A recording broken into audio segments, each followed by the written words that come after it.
দেখো, অঙ্কে তোমাদের অনেকের নাম্বার ভালো আসে না কিংবা অঙ্ক পারো না। ঠিক আছে, এখানে তোমরা অনেক ইউটিউবে ভিডিও দেখেছো কিংবা অনেক কিছু বলেছে, কিন্তু আমি তোমাদের একটা কথা বলতে চাই। এখানে অনেক বড় একটা ভুল থাকে শিক্ষক এবং বাবা মায়ের। এ কথা তোমরা কোথাও শুনিনি হয়তো, আর প্রথম শুনে অডও লাগবে। আর কারো যদি প্যারেন্টস বা বাবা মা দেখে থাকো তো তোমাদেরও হয়তো অড লাগবে। কিন্তু আমি বলছি, আমি 5 বছর থেকে 6 বছর হলো আমি অঙ্ক করাচ্ছি। 6-7 থেকে শুরু করে 10 পর্যন্ত অঙ্ক করাই, আর সায়েন্স গ্রুপটা পড়াই। তো আমি যেটা দেখেছি, তো এখানে বাবা মা শিক্ষকের একটা বড় ভুল থাকে। আমি শুধু বাচ্চাদের ভুল বলবো না, বাচ্চারা পড়ে না এটা আলাদা কথা, সেটা আগে কথা বলছি। আগে আমি বলছি বাবা মা শিক্ষকদের বড় একটা ভুল থাকে। ঠিক আছে, যদি অবিশ্বাস্যভাবে ভালো একটা রেজাল্ট করতে চাও, তার মানে এমন নয় যে সবাই 100 পেয়ে যাচ্ছ। তোমার এখন যে অবস্থা অঙ্কে, ওর থেকে যদি ভালো রেজাল্ট করতে চাও তো এই ভিডিওটা অবশ্যই দেখবে। আচ্ছা, প্রথম তো আমি তোমাদের সমস্যাটা কি, বাবা মায়ের কী ভুল, শিক্ষকের কী ভুল, তোমাদেরও কি কোনো ভুল আছে স্টুডেন্টদের, সেগুলো বলবো। আর সমস্যার সমাধান কি সেটাও বলতে হবে। আর অনেকের হয়তো হতে পারে যে আমি ছোটোবেলার থেকে ভুলভাল শিখে এসেছি, ঠিকঠাক মানে অনেক কিছুই বাধা আছে, সেগুলো পারি না, তাহলে সেগুলোকে কীভাবে ঠিক করবো। এ থেকে অনেক টাইম দিতে হবে অঙ্কের জন্য, অন্য সাবজেক্ট কীভাবে পড়বো, তো এরও সমাধান বলে দেবো। অনেক সময় দিতে হবে কি দিতে হবে না, এসব জিনিস কোথায় শিখবে এটাও বলে দেবো। শেষে অবশ্যই বলবো, একটা ভালো রেজাল্ট করতে গেলে অঙ্কে তোমাকে কি করতে হবে, চলো আমি একটা একটা করে তোমাদের বুঝিয়ে দিই। তো আমি যেটা বলছিলাম, তো শিক্ষক ও বাবা মায়ের যে একটা ভুলের কথা আমি বলছিলাম, যে এটা কি সবচেয়ে বড় ভুল হচ্ছে শিক্ষক এবং বাবা মায়ের মধ্যে। কেউ অঙ্ক জিনিসটা যখনই মানে ছোটোবেলার থেকে অতটা ভালো উঠতে পারে না, কিংবা স্টার্টিংয়েই দেখি বেশিরভাগই বাবা মা, এটা বাবা মায়ের ক্ষেত্রে বলবো, যে বলে অঙ্ক ভালো করে করাবা, অঙ্ক ভালো করে করাবা। বাচ্চাদের এমনটা প্রথম থেকেই বলা হয় যে অঙ্ক জিনিসটাও কঠিন, ভালো করে করতে হবে, অঙ্কে ভালো রেজাল্ট করতে হবে, এই জিনিসটা বলে আসে। আমি নিজের ক্ষেত্রেও দেখেছি, আর আমার যারা স্টুডেন্ট পড়তে আসে দেখি স্টার্টিংয়ে এসে আমার কাছে এটাই বলে যে অঙ্কে খুব একটা ভালো নয়, ভালোভাবে দেখিয়ে দেবো, অঙ্ক অতটা পারে না, স্টুডেন্টের সামনেই বলে এভাবে। ঠিক আছে, তো এখানে একটা স্টুডেন্টের মধ্যে একটা নেগেটিভ ভাব চলে আসে অঙ্কের উপরে, কি এটা খুব খারাপ সাবজেক্ট, আমি এটা পারবো না। ঠিক আছে, একটা নেগেটিভ ভাব চলে আসে। কিংবা যখনই তুমি অঙ্ক করতে যাবে তখনই ভয় পাই, যদি ভালো না পারি। ঠিক আছে, এই একটা জিনিস চলে আসে। তো এই যে নেগেটিভ মানসিকতাটা চলে আসে, এটা খুব খারাপ জিনিস, যেটা তোমাদের অঙ্কে যতটা পড়তে যাও না, ওটা নেগেটিভই করে দেয়, অনেকটা খারাপই করে দেয়। ঠিক আছে, তুমি অঙ্কে ভালো কীভাবে নাম্বার পাবে এর উপরে অনেক ভিডিও দেখেছো। তো আমি সব ফালতু কথাগুলো একদম বলবো না, যেগুলো তোমরা শুনে এসছো। আমি তোমার কিছু কথা বলবো যেগুলো সবাই অ্যাভয়েড করে বলার, কিন্তু আসল এগুলোর জন্যই অঙ্কে নাম্বারটা অনেকটাই কম আসে। আমি সেটাই তোমাদের বলতে চাচ্ছি। ঠিক আছে, গণিত কেন ভয়ের? আসলে কি গণিতে কোনো ভয় আছে? হ্যাঁ, আমিও অবশ্যই বলবো অঙ্কে ভয় আছে।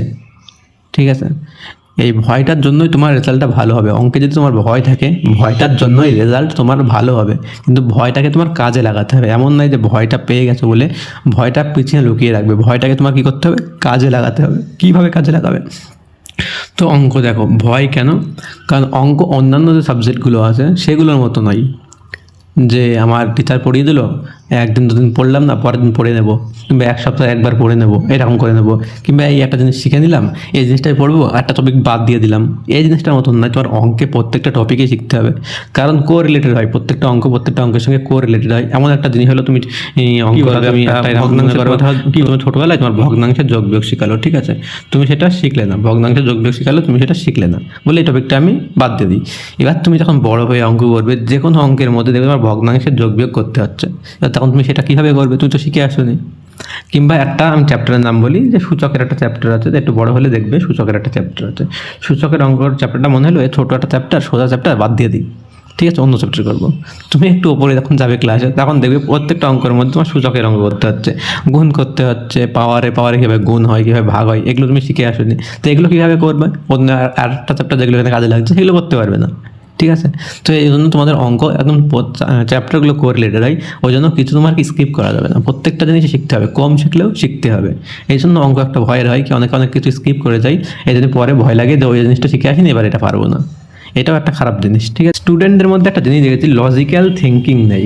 লজিক্যাল থিঙ্কিং ব্যাপারটা কি, আমি আমার স্টুডেন্টদের মধ্যে দেখেছি, যখন আমি কিছু বোঝাতে যাই না, মানে তখনই বুঝতে চাই না ওটা, শুধু এরকম মানে এমন একটা ভাব থাকে যে তুমি অঙ্কটা বলে দাও কীভাবে করতে হয়, মানে স্টেপ বাই স্টেপ বলে দাও, আমরা শুধু টুকে নুবে প্র্যাকটিস করে অঙ্ক পার করে দেবো, শুধু এটার মধ্যে থাকে।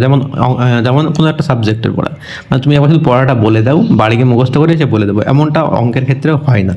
এইটা লজিক্যাল থিঙ্কিং না থাকলে হবে না। ঠিক আছে। যেমন আমি আমার স্টুডেন্টদের যখন পড়াই তখন আমি অবশ্যই তাদের মধ্যে যত রকম একটা অঙ্ক হতে পারে, ঠিক আছে, একটা অঙ্কের যদি 2-3 রকম প্রসেস হতে পারে, আমি 2-3 রকমই দেখাই। ঠিক আছে, তোমরা যদি অঙ্ক শিখতে চাও তাহলে চ্যানেলটা অবশ্যই সাবস্ক্রাইব করবে আর কমেন্টে বলবে, তা আমি অঙ্ক করানো শুরু করব। ঠিক আছে, আমি আগে করাতাম, অনেক দিন ভিডিওর ছাড়া হচ্ছে না কারণ আমার টাইমের অসুবিধা হচ্ছিলো, কিন্তু তোমরা যদি কমেন্টে বলো তাহলে আমি অঙ্ক করানো শুরু করব। একটা অঙ্কে যদি অনেক রকম প্রসেস থাকে আমি অনেক রকম দেখিয়ে দিই। আর তোমাদের আমি বলেছি অঙ্ক স্টেপ বাই স্টেপ কীভাবে করতে হচ্ছে তোমরা ইউটিউবে অনেক পেয়ে যাবে, তোমরা শিখতে পারো না এই কারণে স্টেপ বাই স্টেপ দেখে রাখো। আসলে লজিক্যাল থিঙ্কিংটা তোমাদের মধ্যে আসে না। তোমাদের আসলে অঙ্ক শেখার জায়গাটা হচ্ছে লজিক্যাল থিঙ্কিং, কীভাবে করবে সে তোমরা করবে, অঙ্কটা করবে তোমরা। তোমাদের আসল দরকার, তোমাদের শেখানোর দরকার ইউটিউবে শিখছো কি শিক্ষকের কাছে শিখছো, এটা তো লজিক্যাল থিঙ্কিং। কোনো একটা কেন করব, লজিক্যাল থিঙ্কিং হচ্ছে কেন করব। একটা অঙ্ক আমি এই স্টেপ থেকে এই স্টেপে কেন যাচ্ছি, এটা করার কারণ কি, এই প্রশ্নটা ছোটোবেলার থেকে আসতে হবে। তবে এটা কেন করবো, এটা আসলে কেন হচ্ছে, শিক্ষক বা কেউ যার কাছেই করছো সে বলে দিল এটার পরে এটা করতে হয়, এটা ভুল জিনিস, এটা একদম লাগবে না। এভাবে অঙ্ক করবে, তোমার মধ্যে একটুও লজিক্যাল থিঙ্কিং আসবে না। ঠিক আছে, আর এটা একটা ভাই কি বলবো দরকার, অঙ্ক যখন পরীক্ষাতে দেয় না, এটা দরকার যে অঙ্ক বইয়ে যাওয়া আছে সেটা না দিয়ে না একটু সংখ্যা টঙ্কা চেঞ্জ করে দেওয়ার, যাতে লজিক্যাল থিঙ্কিং থাকে। না তো কেউ একটা অঙ্ক শিখছে, সে অঙ্কটা পরীক্ষায় আসলে মানে মুখস্থর মতো লিখে দিচ্ছে, যাদের খুব মুখস্থ ক্ষমতা ভালো, অঙ্ক কিছু শিখতে পারছে না। একটু চেঞ্জ করে দিলে অঙ্ক বইয়ে যাওয়াতে তার থেকে, তাহলে যার মধ্যে লজিক্যাল থিঙ্কিং আছে সে অঙ্কগুলো পড়বে আর সে আরও শিখতে চাইবে, না তো এই জন্য মানুষ আরও শিখতে চায় না। তো লজিক্যাল থিঙ্কিংটা খুব দরকার, তোমার ভাবতে হবে কেন হচ্ছে, অঙ্ক নিজে করবে। তো এভাবে অঙ্ক শিখতে গেলে আমার চ্যানেলটা অবশ্যই সাবস্ক্রাইব করবে, আমি আগে গিয়ে করাবো। ঠিক আছে, এরপর যেটা বলছিলাম, আমার যে 6 বছরের অভিজ্ঞতা, এই অভিজ্ঞতা তোমার সাথে শেয়ার করছি। এটা তো ছোটো থেকেই ক্রিটিক্যাল থিঙ্কিং না করা, ছোটোবেলার থেকে অঙ্কের যে জিনিসটা ভয় বলে আসলাম ছোটোবেলার থেকে এইভাবেই করানো হয়। কেউ অঙ্কে ভাবনা চিন্তা করবে না, অঙ্কটা শুধু দেখিয়ে দিতে হবে, সেভাবেই অঙ্ক করবে। সবচেয়ে বড় ভুল জিনিস এটা, অন্য সাবজেক্ট থেকে সবচেয়ে বড় ভুল, এই জিনিসটা করা যাবে না। ছোটোবেলার থেকে তোমাকে ক্রিটিক্যাল থিঙ্কিং শিখতে হবে। এখন বলবে আমি 10-এ পড়ি কি 9-এ পড়ি, ছোটোবেলার থেকে এগুলো করে আসিনি, এখন ক্লাস 6-এ কি 7-এ হচ্ছে? অবশ্যই না, তোমাদের কী করতে হবে বলবো। ঠিক আছে, অঙ্ক মানেই কঠিন, এই জিনিসটা ভেবে নিয়ে যে অঙ্ক মানেই কঠিন। হ্যাঁ, অঙ্ক কঠিন, কিন্তু অঙ্ক মানেই যে কঠিন এই জিনিসটা খুব খারাপ জিনিস। অঙ্ক মানেই কঠিন না। তোমাদের কি করতে হবে, তোমাদের একটা কথা বলি, সবচেয়ে প্রথম তোমাদের অঙ্কের জন্য 3টে জিনিস দরকার। ঠিক আছে, একটা হচ্ছে রুলস, যেটা তোমরা শিখে এসছো, যে রুলস শিখতে হয়, রুলস তোমাদের এটা দরকার। তোমাদের এটা বারবার মুখস্থ করতে হবে না, অঙ্ক তোমরা সেই রুলস দেখেই বারবার প্র্যাকটিস করো, যেটা তোমাদের 8টা দরকার প্র্যাকটিস। তুমি না অঙ্ক দেখো, রুলস পাশে রাখো, অঙ্ক নিয়ে প্র্যাকটিস করো ওই রুলসের ওপর, দেখবে তোমার রুলস 2-1 দিনে অটোমেটিক মুখস্থ হয়ে যাবে। রুলসগুলো কত খাতায় একটা লিখে পৃষ্ঠায় তোমার দেওয়ালে চিপকে রাখো, সকালে কিংবা বিকালে যখন একটু টাইম পাবে তখনই সেই রুলসের দিকে একটু চোখ বোলাবে। আমি গ্যারান্টি দিয়ে বলছি 1 সপ্তাহ 2 সপ্তাহ করে তোমার রুলস পুরো মাথায় চেপে যাবে। ঠিক আছে, তারপর তুমি 1 মাস 2 মাস বাদে একবার চেক করবে, পুরো অঙ্ক চেপে যাবে, তোমার একদিন বসে বসে বারবার মুখস্থ করা লাগবে না। আর হচ্ছে তোমাদের রেগুলার হওয়া, অঙ্কের সবচেয়ে খারাপ জিনিস হলো রেগুলার না থাকলে। একদিন 1 সপ্তাহ বাদে কি 10 দিন বাদে অঙ্ক করতে বসলে অনেক অঙ্ক করে ফেলবো, এটা খারাপ জিনিস। অনেক করতে হবে না, প্রত্যেক দিন তুমি আধা ঘন্টা 45 মিনিট এমন করে তুমি 2-4টে করে অঙ্ক করো, প্রত্যেক দিন করো। ঠিক আছে, তুমি কম করো কিন্তু প্রত্যেক দিন করো। তোমার অঙ্কে অনেক টাইম দিতে হবে এমন নয়, টাইম তোমার 40-45 মিনিট ঠিক আছে, কিন্তু ডেইলি করতে হবে, রেগুলার হতে হবে। অঙ্ক যদি তুমি রেগুলার থাকবে তাহলে তোমার ভালো নাম্বার আসবে, কেউ ঠেকাবে না। এটা আমার 6 বছরের গ্যারান্টি দিয়ে বলছে। আমার স্টুডেন্টদের মধ্যে এই জিনিসটা ভুল দেখেছি, যারা ঠিক করেছে তারা নাম্বার পেয়েছে ভালো।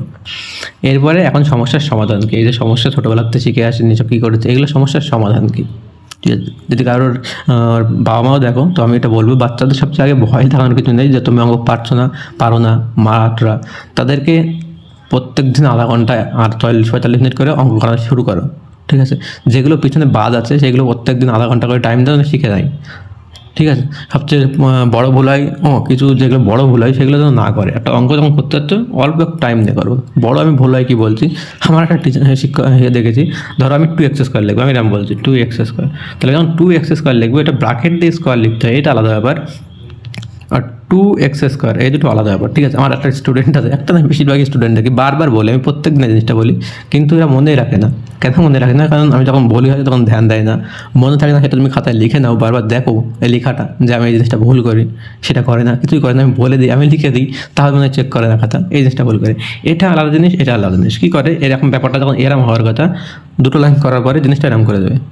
তো একটা যেই তুমি সংখ্যা পাল্টে দাও, আগে গিয়ে অঙ্ক পুরো ভুল হয়ে যায়। তুমি যতই ঠিক করে করো, একটা সংখ্যা যখন অঙ্ক পাল্টে যায় আগে, তো অঙ্ক পুরোটাই উত্তর অন্য চলে যায়। ঠিক আছে, এই জিনিসটা ভুল করো। অনেক পড়তে হবে, এত সময় কোথায়, অনেক পড়া তোমার লাগবে না। যেমনটা বললাম, অঙ্ক তুমি প্রতিদিন 40 মিনিট আধা ঘন্টা করে করো, বাস, আর কিছু দরকার নেই। কিন্তু ডেইলি করতে হবে, ঠিক আছে, ডেইলি। এরপরে কোথায় শিখবো এত জিনিস তুমি কোনো কিছু জানো না, কোথায় শিখবো? এক কাজ হতে পারে, এখন তুমি যদি এআই চালাতে পারো, কীভাবে এআই চালাতে হয়, তোমার যে অঙ্কের সমস্যা, এআইয়ের কাছে গিয়ে বাংলাতেই লেখো যে আমার এই অঙ্কের কিছু উদাহরণ দিয়ে কিছু অঙ্ক দাও, আমার এআই তোমাকে পাঠিয়ে দেবে। আর আগে যদি তুমি এত কিছু না করতে পারো, অবশ্যই আমার চ্যানেলটা সাবস্ক্রাইব করে রাখবে, আমি শেখাবো তোমাদের, ঠিক আছে? আগে আগে তুমি যেটা ভালো রেজাল্ট করতে চাও, এই যে প্রসেসগুলো বললাম, বাস তোমার এই প্রসেসগুলো ফলো করে চলতে হবে, আর কিছু না।